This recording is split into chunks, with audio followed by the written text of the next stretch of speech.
Hey, what's happening, guys? Today, we're going to talk about my old friend, the 555 timer.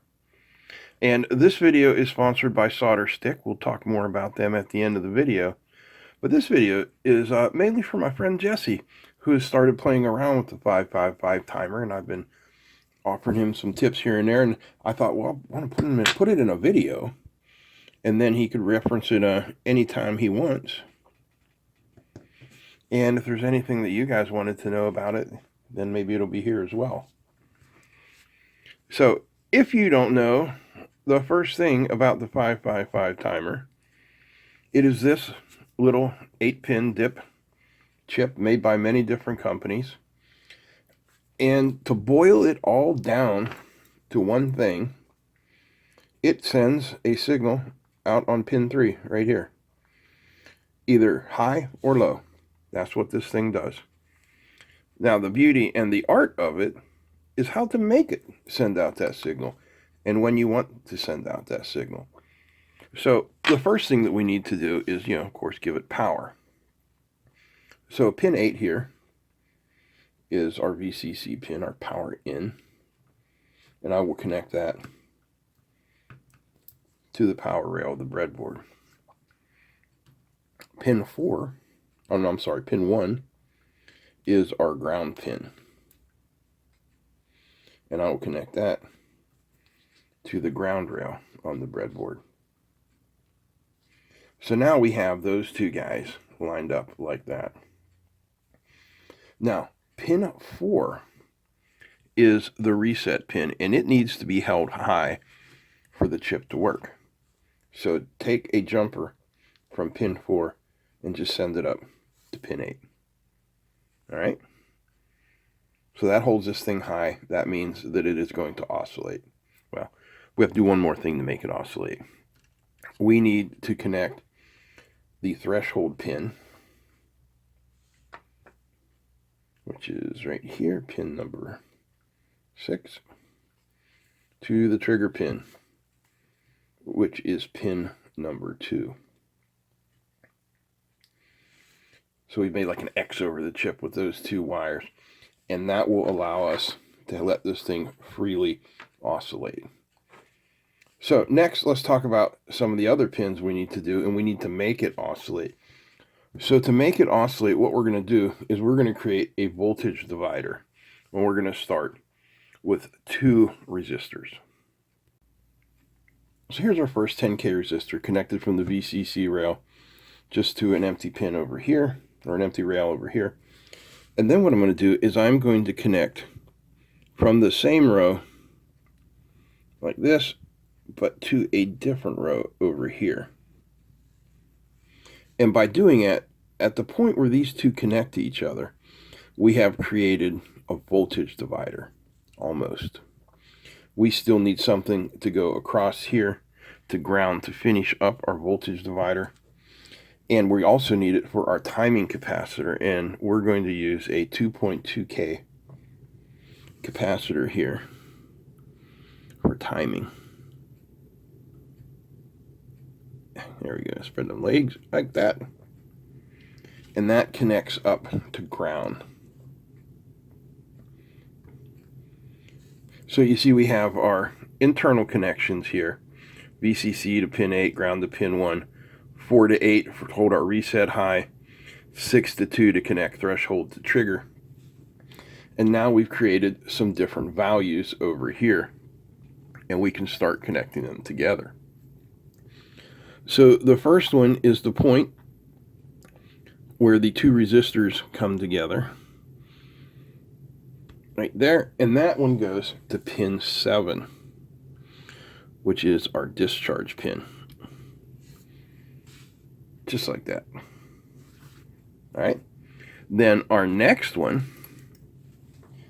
comes between the capacitor and the resistor, which is this row over here.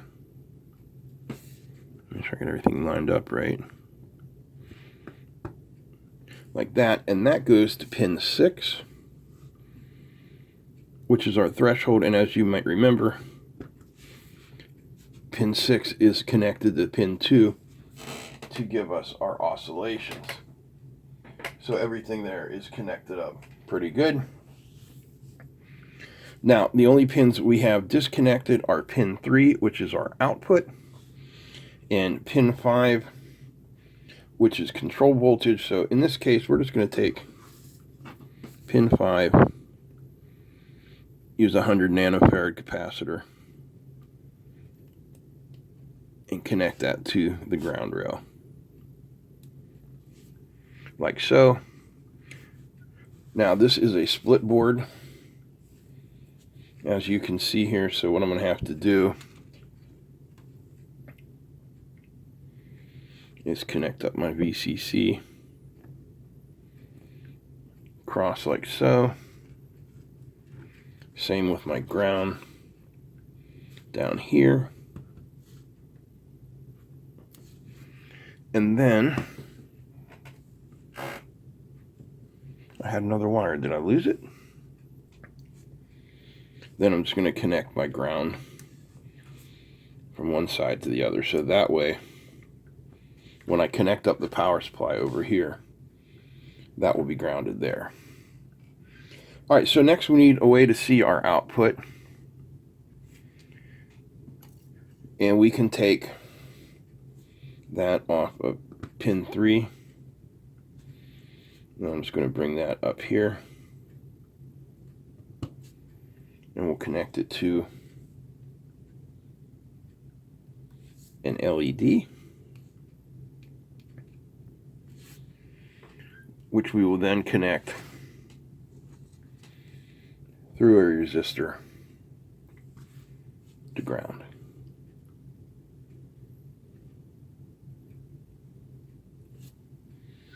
Then we can hook up the power.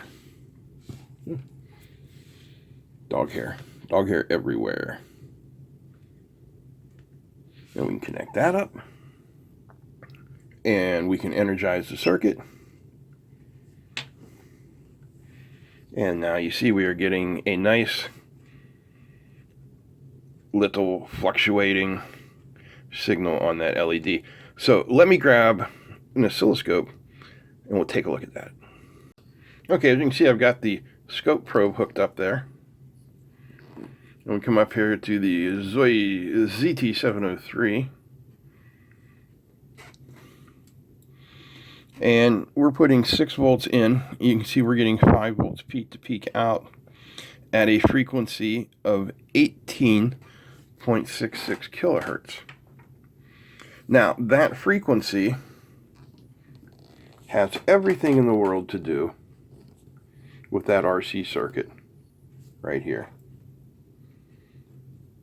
Capacitors, resistors going into there. So there's a formula for that. So if we want to find the frequency of our circuit, designated by F, the frequency is equal to 1.44, which is the RMS calculation, divided by R1 plus 2 times R2 times C. So to figure this out, the frequency in our case would be 1.44 divided by 10,000 plus 2 times 10,000 divided by 2.2 microfarad, which would be what 2200 nanofarad, which should give us 21.8 something. And we're getting, what are we getting? 18? Yeah, I mean, that's close enough for figuring out what our frequency is. You know, due to manufacturing concerns, everything's not exactly perfect. Frequency changes with voltage and temperature. It says 21, we're getting 18, we're 3 hertz off. I don't think that's a problem at all. So our next thing is the duty cycle. The duty cycle is the difference between the on time and the off time. So this almost looks like a 2-to-1 duty cycle, but I know it is a 66.666 continuing duty cycle, which is what happens when you use 2 resistors of the same value. Let's see. Menu.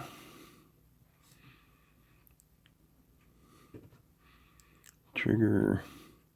Calibrate. Run mode. Trying to get the measure. Cursor. Not cursor. Measure. Here we go. Enter. And we want duty cycle.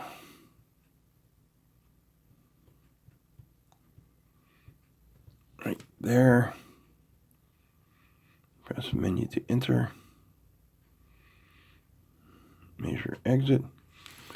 Okay, we're getting 62.7. So again, very close to what my estimate was.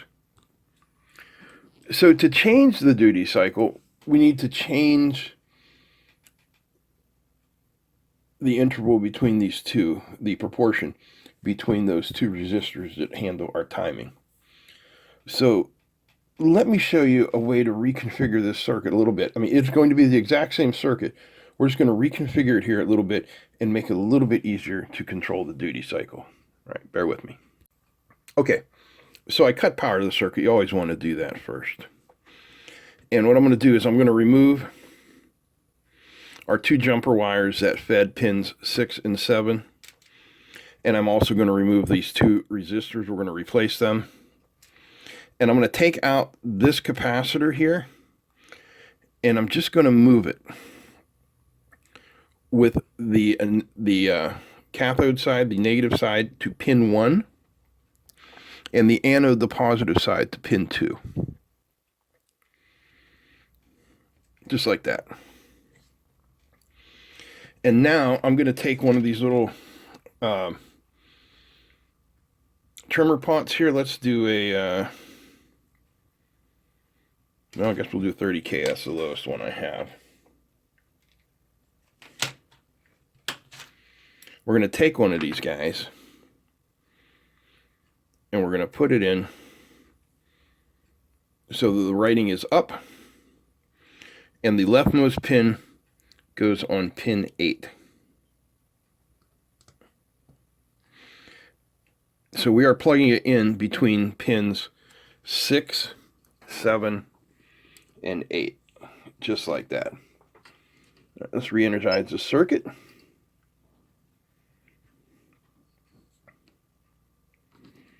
Now if we come up here and look, our duty cycle has now gone to 58, about 60%. Let me zoom out here so you can get everything kind of in the picture.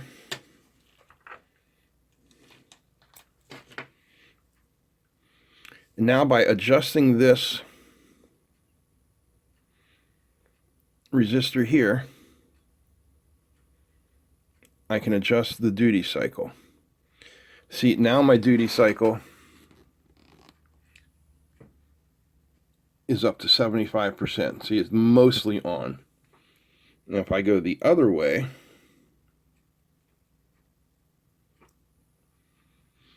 my duty cycle is what, 51% there? Let's make it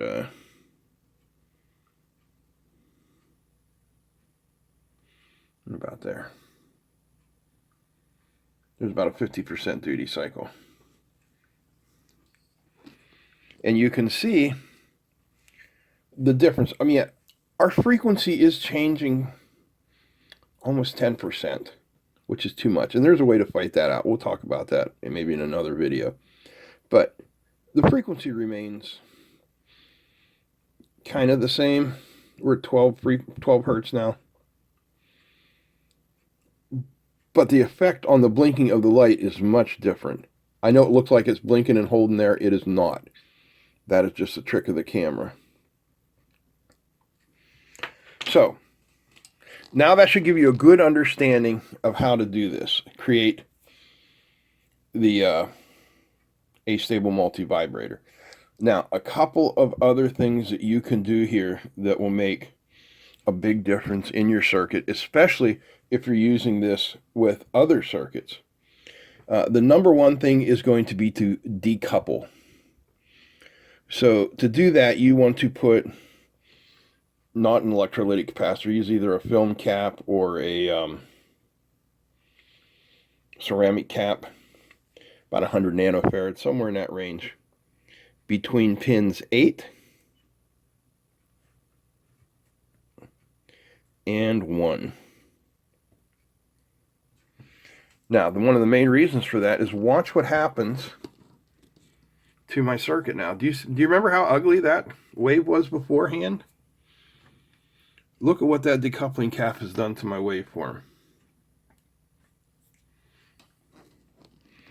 Quite simple. I mean, it makes a great change to your signal integrity. It smooths things out. An easy change to make. Now, my friend Jesse was playing around with this because he wants to use this as a signal generator kind of thing, because he's also playing around with some Tesla coils. So the one thing I want to kind of show him, and I'm going to show you as well here, is to buffer the output from the 555 timer. See, right now the output is simply driving this LED, which is, nothing. It's a simple little resistive load. But if you're going to start throwing coils at this thing, lordy. So let's buffer the output a little bit. All right, I'm going to shut off the circuit again. I'm just going to move my scope probes out of the way here. And I'm also going to move our little resistor and LED combo out of here. And in its place, well, it's coming back, don't worry. We're going to use an NPN transistor. In this case, this is a 2N2222. And we are going to connect that output from the 555 timer, pin number 3,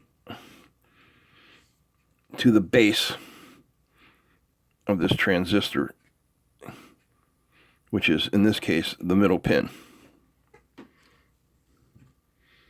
Then we need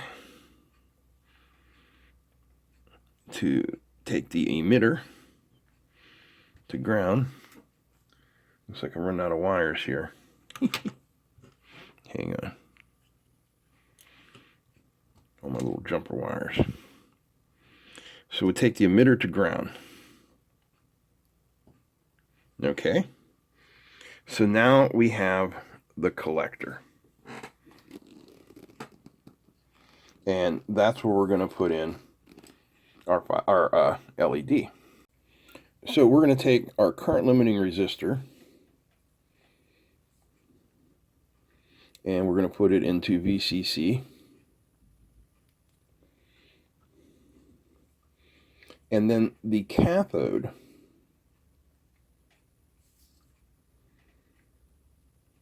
from our LED is going to go to that collector. I just need to move this resistor over so that it is going to the anode of the LED. That should all be correct there.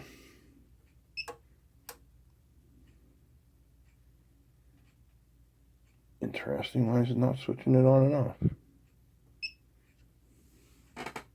There we go. I have no idea why it wouldn't work with the high side switching. I just went to low side switching. So that is, we have our transistor here, the 2N222, and the pins are, starting from the left, emitter, base, collector. So collector goes directly to our VCC, in this case 5 volts. The base goes over to pin 3 of our 555. And the emitter is going to the anode of our LED, and then through our resistor to ground. And let's Let's have a hook and a look.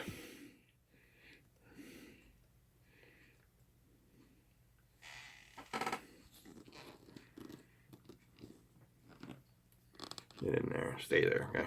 All right, there we go. So we've lowered our VCC a little bit there. Our duty cycle is at 62.8%. Our frequency is at 14.37.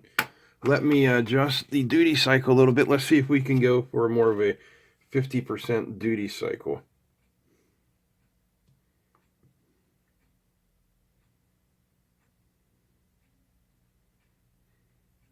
Now, if you want to do this to drive pulses through a coil, you want a very low on time. You want quick pulses.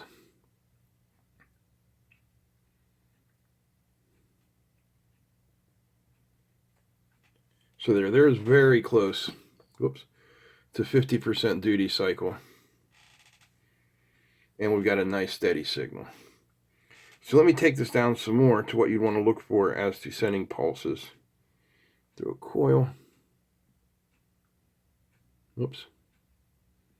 Hang on here. What I'm going to have to do is change my scope time. I hope I went the right way. I think I went the wrong way there. Yeah. All right, now I should be able to